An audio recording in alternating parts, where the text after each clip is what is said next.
جو لوگ اللہ پر ایمان لائیں، کہیں کہ ہمارا رب اللہ ہے، پھر اس پر جم جائیں، ان پر فرشتوں کا نزول ہوتا ہے۔ نہ کوئی غم کرو نہ خوف، خوشیاں مناؤ جنت کی جس کا تم سے وعدہ کیا گیا تھا۔ اللہ کی ربوبیت پر اطمینان جب انسان کو ہو جاتا، میرا رب اللہ ہے، ربی اللہ، انسان کے لیے نہ کوئی کھٹکا، نہ کوئی خطرہ، نہ کوئی خوف، نہ کوئی حزن۔ جو کچھ ہو رہا ہے کس کے اذن سے ہو رہا ہے؟ اللہ کے اذن سے۔ اللہ کے اذن کے بغیر پتہ تک نہیں ہلتا۔ یہ کوئی اندھا بہرا مادہ نہیں ہے جس سے مجھے کوئی خوف ہو۔ اندھا بھینسا چلا رہا ہو اس سے تو ڈرنے کا ہر انسان کو ڈرنا چاہیے، نہ معلوم کس کو ٹکر مار دے۔ لیکن نہیں، اس کائنات کو چلانے والا ایک سمیع و بصیر خدا ہے۔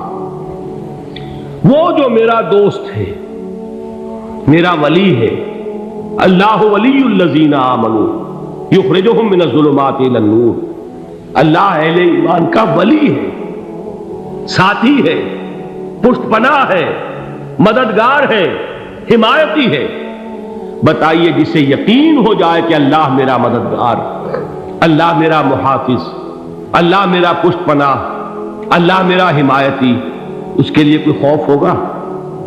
اس سے کوئی ڈر ہوگا؟ میں مثال دیا کرتا ہوں ایک بہت سادہ، پنجاب کے دیہات کی۔ تو بڑا چودھری ہے اور کوئی غریب کسان ہے۔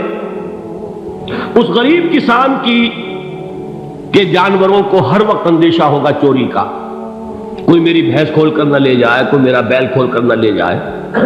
لیکن جس کے بارے میں یہ سب کو معلوم ہو کہ وہ جو بڑا چودھری ہے وہ اس کا دوست ہے، اس کی بچیا کو کوئی خوف ہوگا؟ اس کی بھینس پر کوئی ہاتھ ڈالے گا؟ اسے کوئی اندیشہ ہوگا؟ نہیں۔ کیوں؟ کہ وہ بڑا چودھری، بڑا اس کا یہاں کا سردار، جاگیردار، سب کو معلوم ہے وہ میرا دوست ہے، کوئی میرے خلاف اقدام نہیں کر سکتا۔ اس دنیا میں یہ چھوٹی سی بات اگر آپ کے دلی اطمینان اور سکون کا باعث بن سکتی ہے تو ذرا تصور کیجئے۔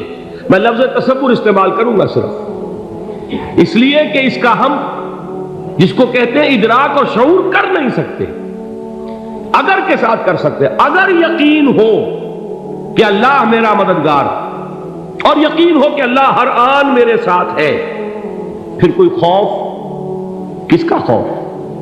کوئی شے اللہ سے بالا تر ہے؟ کوئی قوت اس سے زیادہ طاقتور ہے؟ کوئی اس کے ارادے کو بدلنے والا ہے؟ کوئی اس کی مشیت کے آڑے آنے والا ہے؟ یہی بات ہے جو حضور نے فرمائی، یہ ایمان کا حاصل ہے لب لباب، کہ دیکھو اچھی طرح اس بات کو ذہن نشین کر لو۔ اگر تمام انسان مل کر تمہیں کوئی نقصان پہنچانا چاہے، نہیں پہنچا سکتے مگر جو کچھ اللہ نے لکھ دیا ہو، اور تمام انسان مل کر تمہیں کوئی نفع پہنچانا چاہے، نہیں پہنچا سکتے مگر وہ شے جو اللہ نے طے کر دی۔ آپ پھر میں کہوں گا ذرا طاری کیجئے، اسے فرض کیجئے، اسے سوچئے۔ اگر اس حدیث پر ہمارا دل ٹھکا ہوا ہو تو کسی سے ڈر ہوگا؟ یہ مجھے نقصان نہ پہنچا دے، یہ میری رپورٹ خراب نہ کر دے، یہ میری انکریمنٹ نہ رکوا دے، یہ میرا یہ نہ بگاڑ دے، یہ میرے یہ نقصان نہ پہنچا دے۔ اس کا ڈر، اس کا ڈر، اس کا خوف، اس کی خوشامد، اس کے لیے جا کر طرح طرح سے اپنی عزت نفس کو ذلیل کروانا اس کے سامنے، یہ سب کچھ کیوں کرتا ہے انسان؟ جب سمجھتا ہے کہ اس کے ہاتھ میں میرا کوئی نفع ہے، اس کے ہاتھ میں میرے لیے کوئی ضرر ہے، یہ مجھے کوئی غضب پہنچا سکتا ہے، یہ مجھے کوئی نقصان پہنچا سکتا ہے، یہ میرا کوئی کام بنا سکتا ہے، یہ میری کوئی ضرورت پوری کر سکتا ہے، اسی کا نام شرک ہے۔ جہاں آپ نے یہ سمجھا کہ غیر اللہ کے اندر کوئی طاقت موجود ہے، وہی شرک ہے۔ بتوں سے تجھ کو امیدیں، خدا سے نو امیدی، مجھے بتا تو صحیح اور کافری کیا ہے؟ شرک تو یہ ہے۔ جس پر بھی تمہیں یہ خیال ہے، کلمہ ہے یہ کلمہ سوم، لا حول ولا قوت الا باللہ، ذرا اس پر دل کو کبھی اگر آپ تصور کریں، پھر فرض کریں، دل ٹھک جائے اس پر، کوئی طاقت نہیں۔ یہی بات تھی جو شیخ عبد القادر جیلانی رحمۃ اللہ علیہ نے اپنی وصیت میں اپنے بچے سے کہی. 11ویں دینے والے ہیں، لیکن حضرت شیخ عبد القادر جیلانی کی وصیت اور تعلیمات کو کتنے لوگ ہیں جانتے ہو؟ یہ جن مقامات تک پہنچے ہیں وہ کس چیز کی بدولت پہنچے؟ انہوں نے جو پیغام دیا وہ کیا تھا؟ اے میرے بچے، جس طریقے سے قرآن مجید میں حضرت لقمان کی نصیحتیں جو ہے نقل کر دی گئی ہیں، میں یہ عرض کروں گا بالفرض اگر قرآن حضرت عبد القادر جیلانی کے بعد نازل ہوا ہوتا تو شیخ عبد القادر کی یہ نصیحتیں بھی قرآن میں درج ہوتی. اتنی اونچی نصیحتیں ہیں. اے میرے بچے، اس حقیقت کو ذہن نشین کر لے، لا فاعل فی الحقیقت ولا مؤثر الا اللہ. اس کائنات میں نہ کوئی فاعل حقیقی ہے نہ مؤثر حقیقی ہے سوائے اللہ. کسی شے میں کوئی تاثیر نہیں اگر اللہ نہ چاہے. آگ جلا نہیں سکتی اگر اللہ نہ چاہے. پانی ڈبو نہیں سکتا اگر اللہ نہ چاہے. زہر ہلاک نہیں کر سکتا اگر اللہ نہ چاہے.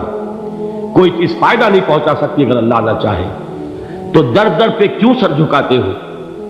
در در پر کیوں جبیں سائی کرتے ہو؟ سب کے سامنے کیوں ہاتھ پھیلاتے ہو؟ ایک اللہ سے مانگو، ایک اللہ کے سامنے زمین پر اپنی جبین رکھو. لا فاعل فی الحقیقت ولا مؤثر الا اللہ. نظر آتا ہے ہمیں کہ پانی پیاس بجھا دیتا ہے. پیاس بجھانے کی صلاحیت پانی میں نہیں ہے، اللہ کے اذن سے. کھانا بھوک مٹا دیتا ہے. بھوک مٹانے کی صلاحیت کھانے میں نہیں ہے، اذن رب میں ہے. دیکھیے یہی یقین تھا. حضرت موسیٰ علیہ السلام کا واقعہ یاد کیجئے. سامنے سمندر آ گیا ہے، قوم دیکھتی ہے پیچھے کہ گرد و غبار کا طوفان. معلوم ہوا کہ فرعون اپنے لشکر سمیت آ گیا. لشکر جب چلتا تھا تیز رفتاری کے ساتھ تو گرد و غبار کا جو طوفان اٹھتا تھا اس کا تصور کیجیے. اور لمحہ بلمحہ وہ قریب آ رہا ہے. پوری قوم نے کیا کہا؟ اے موسیٰ انا لمدرکون، اے موسیٰ ہم کو پکڑے گئے. قرآن مجید میں تو یہاں وہ باتیں نہیں لکھی ہیں، لیکن تورات میں یہ درج ہے کہ بنی اسرائیل جھگڑنے لگے، دست و گریبان ہو گئے موسیٰ کے ساتھ. موسیٰ نے یہاں مروایا لا کر، اس سے تو ہم ہی بہتر تھے. وہاں کھانے کو ملتا تھا، زندگی تو تھی، بیگار ہم کر رہے تھے، موت تو نہیں تھی. اب جو کچھ ہوگا اس کا تصور کرو، جس طریقے سے ہمارے ٹکڑے اڑائے جائیں گے. تو لڑ رہے ہیں حضرت موسیٰ علیہ السلام سے. یہ تورات کی تفصیل ہے. قرآن میں صرف اتنا آیا ہے، پریشان ہو کر انہوں نے کہا انا لمدرکون، موسیٰ ہم کو پکڑے گئے. اس وقت موسیٰ کا جواب کیا ہے؟ کلا ان معی ربی سیہدین. نہیں، میرے ساتھ میرا رب ہے، وہ راستہ دے گا. بتائیے کہاں راستہ نظر آ رہا ہے؟ یہ ہے ایمان بالغیب. راستہ نظر نہ آئے تب اللہ پر یقین ایمان ہے. جیب میں پیسے ہوں اور تب دل کو اطمینان ہے تو ایمان کس پر ہوا؟ پیسے پر، اللہ پر نہیں. جب وسائل و ذرائع نہ ہو اور پھر یقین ہو کہ اللہ مسبب الاسباب ہے، وہ اسباب کا پابند نہیں ہے، وہ اسباب کا محتاج نہیں ہے، اسباب اس کے محتاج ہے. اگر یہ یقین ہے تو اللہ پر ایمان ہے. یہ نہیں ہے تو تمہارا ایمان اسباب پر ہے، وسائل پر ہے، ذرائع پر ہے، مادیات پر ہے، اللہ پر نہیں. اس وقت کہاں راستہ تھا؟ کوئی راستہ تھا؟ سمندر ہے اور ادھر سے لشکر آ گیا ہے. کلا ان معی ربی سیہدین. اب دیکھیے ایمان کہہ دینا آسان ہے، ہوا معکم اینما کنتم، جہاں کہیں بھی تم ہوتے ہو اللہ تمہارے ساتھ ہوتا ہے. لیکن اس کا یقین قائم ہو جائے تو زمین و آسمان کا فرق واقع ہو جائے. یہی بات ہوئی حضور کے ساتھ. غار ہے، چھپے ہوئے ہیں محمد رسول اللہ اور آپ کے وہ یار غار ابو بکر صدیق رضی اللہ تعالی عنہ. اقبال نے حضرت ابو بکر کی شان میں چند اشعار کہیں صرف، لیکن واقعہ یہ ہے کہ بھاری بھاری نظموں پر اور قصیدوں پر بھاری ہے. طویل ترین نظمیں اور قصیدے ہوں ان پر بھاری ہے. ہمتیں ابو بکر کی ہمت جو ہے کشت ملت را جو ابر، جیسے بارش سے کھیتی اپجتی ہے، ابو بکر کی ہمت اور عزیمت اس امت کو اسی طرح سینچنے والی ہے۔ ثانیے اسلام و غار و بدر و قبر، وہ دوسرے تھے اسلام میں، دوسرے پہلے کون تھے؟ انا اول المومنین، حضور فرماتے سب سے پہلا ایمان لانے والا میں، دوسرے ابو بکر۔ ویسے ہمارے ہاں یہ چلتا ہے اختلاف، حضرت علی پہلے ہیں کہ حضرت ابو بکر پہلے ہیں، لیکن اس میں بڑی خوبصورت تطبیق قائم کی ہے علماء نے، اور بہت صحیح ہے۔ چار کے بارے میں فیصلہ ہی مت کرو کہ کون پہلے، ان کی ایک عجیب تقسیم کر دی ہے۔ آزاد مردوں میں، بالغ مردوں میں سب سے پہلے ابو بکر، بچوں میں سب سے پہلے علی، خواتین میں سب سے پہلے خدیجہ، اور غلاموں میں سب سے پہلے زید بن حارثہ۔ بڑی پیاری تقسیم ہے، یہ چاروں ہی پہلے ہیں، ہر ایک کے لیے اولیت ہے۔ اور واقعہ یہ ہے کہ اگر زمانی اعتبار سے تعین ہوگا تو پہلے خدیجۃ الکبریٰ آئیں گی رضی اللہ تعالی عنہ، کسی اور سے بات کرنے کی نوبت بعد میں آ سکتی ہے، پہلے تو اہلیہ محترمہ سے بات ہوئی، آتے ہی پہلی وحی ہوئی ہے، ابھی تبلیغ کا حکم نہیں تھا۔ کس کو بتایا واقعہ؟ ابھی اپنی نبوت کی تبلیغ کا تو حکم ہی نہیں آیا۔ واقعہ کس کا ہے؟ وہ خدیجہ کا ہے۔ جب کہا ہے کہ خشیت علی نفسی، مجھے اپنی جان کا اندیشہ ہے، تو کیا جواب دیا خدیجہ نے رضی اللہ تعالی عنہا؟ وہ صدیقۃ الکبریٰ ہے۔ صدیقات جو ہے خواتین، ان میں چوٹی پر خدیجۃ الکبریٰ ہے رضی اللہ تعالی عنہا، اور صدیق جو مرد ہیں ان میں صدیق اکبر ہے ابو بکر صدیق رضی اللہ تعالی عنہ، لیکن صدیقات میں چوٹی پر۔ جب حضور نے فرمایا خشیت علی نفسی، کیا فرمایا؟ کیا عرض کیا؟ کیسے تسلی دی؟ نہیں نہیں، اللہ آپ کو ضائع نہیں کرے گا، آپ غریبوں کے ہمدرد ہیں، آپ مساکین کے تکالیف رفع کرنے والے ہیں، آپ بیواؤں کی سرپرستی کرتے ہیں، آپ مسافروں کی خدمت کرتے ہیں، اللہ آپ کو ضائع نہیں کرے گا۔ یہ یقین ہے اس خاتون کے اندر۔ خیر وہ ایک علیحدہ بات ہو جائے گی۔ میرے دل پر حضرت خدیجہ رضی اللہ تعالیٰ عنہ کی شخصیت کا بڑا گہرا نقش ہے، جو وہ کوئی اور ہی وقت اور موقع ہوا تو بیان ہوگا۔ بہرحال اقبال نے ایک مصرے میں جو چار اولیتیں جمع کر دی ہیں، ہمت او کشت امت را چو ابر، ثانی اسلام و غار و بدر و قبر۔ اسلام میں حضور کے بعد پہلے کون؟ ابو بکر۔ غار میں حضور کے ساتھ کون؟ ابو بکر۔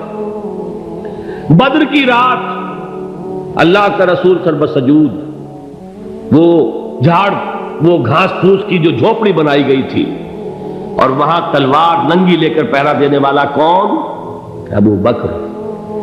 اور اس حجرہ عائشہ میں محمد کے بعد سب سے پہلے دفن ہونے والا کون؟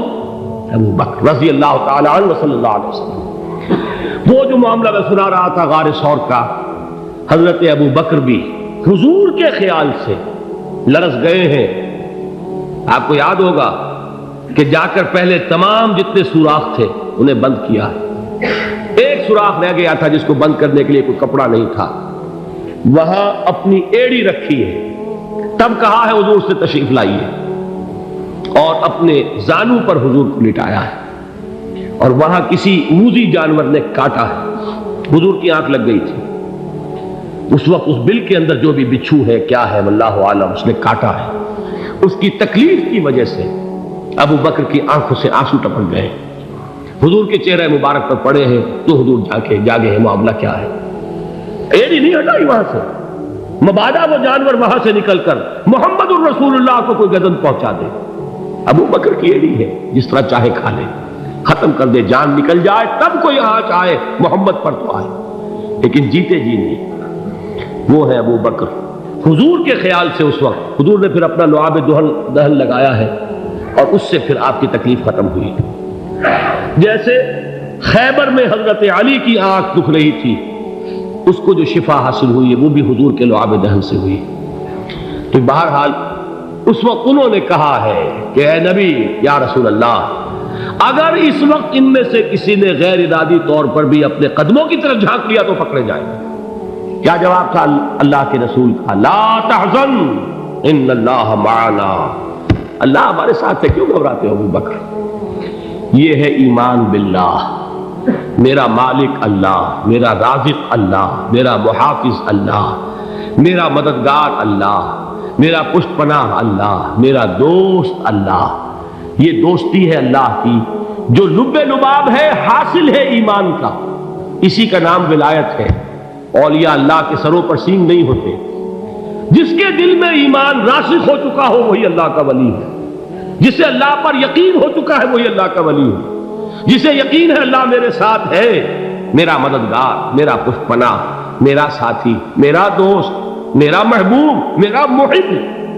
اللہ اہل ایمان سے محبت کرتا ہے۔ واللہ یحب الصادقین، ان اللہ یحب الذین یقاتلون فی سبیلہ صفا کانہم بنیان مرصوص۔ اللہ محبت کرنے والا، اہل ایمان محبوب، اور اہل ایمان محبت کرنے والے اللہ محبوب۔ والذین آمنوا اشد حبا للہ۔ آپ تصور کیجئے جسے یہ رشتہ ایمان یا رشتہ ولایت حاصل ہو جائے، الا ان اولیاء اللہ لا خوف علیہم ولا هم یحزنون، آگاہ ہو جاؤ، اللہ کے دوستوں کے لیے نہ کوئی خوف ہے نہ کوئی حزن ہے۔